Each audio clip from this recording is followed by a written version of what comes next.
ГСП онлайн. Городские новости сейчас.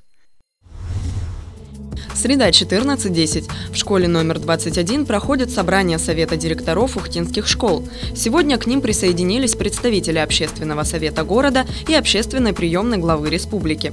Основная цель таких собраний – совершенствовать учебно-воспитательный процесс и перенимать опыт друг друга.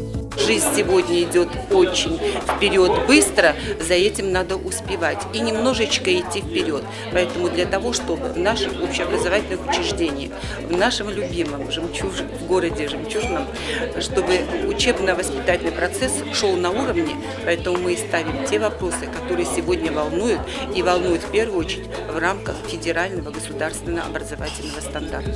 Представитель Общественной приемной главы республики Нина Бондарева сообщает о предстоящей горячей линии по вопросам качества муниципальных услуг и о том, что граждане могут получить бесплатную юридическую консультацию. Директора, в свою очередь, донесут эту информацию до родителей и учеников. От педагогов поступает предложение организовать прямую линию также по вопросам ремонта школ, продажи алкоголя несовершеннолетним и поднять вопрос организации летних лагерей. Далее выступает Виктор Лебедев, председатель Союза ветеранов. Уже сегодня планируется мероприятие к 9 мая. На протяжении всего года будет организована торжественная передача Знамени Победы от одной школы к другой. Также на встрече обсуждают вопросы охраны труда и возможности улучшения учебной программы отдельных дисциплин.